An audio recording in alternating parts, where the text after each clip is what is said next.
भाजपा मुख्यालयाचो बुनियादी फातर बसोवपाचे कार्यावळीत फडणवीस उलयताले।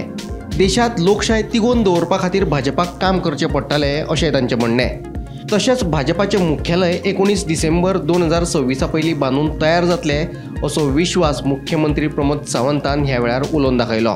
एक गोष्ट आपण सगळ्यांनी लक्षात घेतली पाहिजे की एकीकडे देशाचे पंतप्रधान माननीय नरेंद्र मोदीजी सातत्याने आपल्या देशाला पुढे नेण्याचा प्रयत्न करतायत आणि दुसरीकडे त्याला विरोध करणाऱ्यांनी आता आपली रणनीती बदलवलेली आहे।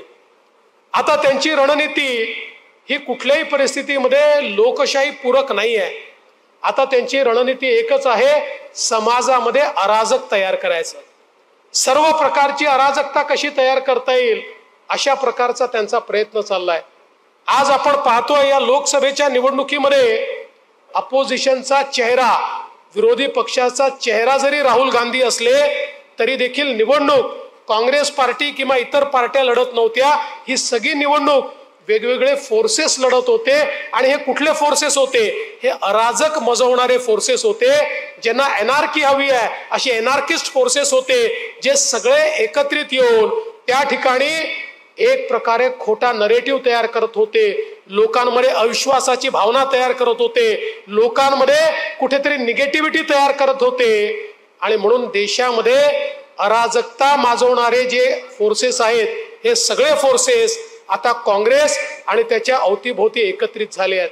आता ही पुढची लढाई आपल्याला जी लढायची आहे ही देशाकरता लढायची आहे, कारण आपल्या देशाला खिळखिळं करण्याचं काम, देशाच्या लोकशाहीला खिळखिळं करण्याचं काम, देशाच्या संविधानाला खिळखिळं करण्याचं काम हे सगळे अराजकतावादी फोर्सेस येत्या काळात देखील करणार आहेत। आणि तो पाहू शकतो काश्मीरमध्ये काय परिस्थिती आहे।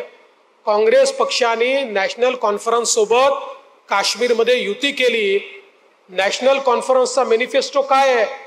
नॅशनल कॉन्फरन्सचा मॅनिफेस्टो असा आहे, आम्ही जर निवडून आलो तर आम्ही 370 कलम पुन्हा बहाल करू। ज्या 370 कलमा करता त्या ठिकाणी श्यामाप्रसाद मुखर्जींनी आपलं बलिदान दिलं। श्यामाप्रसाद मुखर्जींनी सांगितलं होतं, एक देश में 2 प्रधान 2 विधान 2 निशान नहीं चलेंगे। एका देशात 2 प्रधानमंत्री असणार नाही, एका देशात 2 झेंडे असणार नाही। काश्मीरमध्ये भारताचा तिरंगा झेंडाच लागला पाहिजे। आता नॅशनल कॉन्फरन्सने या ठिकाणी आपला जो मॅनिफेस्टो दिलाय, काँग्रेसच्या सोबत नॅशनल कॉन्फरन्सने दिलेल्या मॅनिफेस्टोमध्ये 370 कलम तर लागू करू म्हणतातच, पण काश्मीरला तिरंगा झेंडा नाही। आमचा वेगळा झेंडा आता काश्मीरमध्ये असेल, त्याकरता आम्हाला निवडून द्या। म्हणजे विघटनकारी फोर्सेस हे पुन्हा एकदा आपला चेहरा वर काढतात आणि त्या फोर्सेस सोबत कोण आहे? त्या फोर्सेस सोबत काँग्रेस पार्टी आहे। आमच्या पार्टीचे राष्ट्रीय अध्यक्ष नड्डाजी येवपाचे आशिल्ले, बट ते येवपाक शकूंक ना, म्हणून खास करून देवेंद्रजी फाउंडेशन स्टोना खातीर हांगासर धाडल्या। तुमच्या सगळ्यांच्या वतीन हांव तांचें स्वागत करता। पार्टीचे अध्यक्ष उलयता आसतना तांच्यांनी कार्यालय कशा पद्दतीन जातले, कशें प्रशस्त जातले, खंय कार्यालय जातले हे तुमच्या सगळ्यांच्या लक्षात आयलां। आणि म्हाका दिसता गेल्या 35 वर्षाच्या कार्यकाळांतल्यान आमी आमची जिल्हा कार्यालय केली, फक्त प्रदेश कार्यालय हे पूर्ण म्हणजे नवे आणि प्रशस्त अशें कार्यालय जावपाचें उरिल्लें। हांव भाग्यवान समजता की माझ्या मुख्यमंत्री या टेन्युअरात हे कार्यालय जाता आणि त्याच टेन्युअरात आमी ते पुराय करतले हाचो म्हाका विश्वास आसा।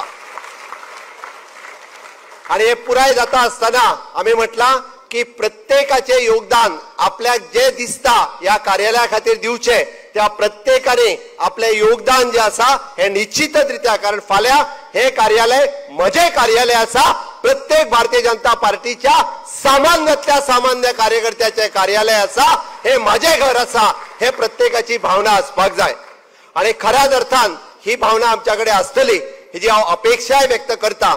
आणि जशें अध्यक्षान सांगला त्या प्रमाणे 26 डिसेंबर म्हणजे 19 डिसेंबर 2026 हाज्या पयलीं कार्यालय पूर्ण जातले आणि उक्तावणूय जातले हे कार्यकर्त्यांच्या बळाचेर आमी सांगता।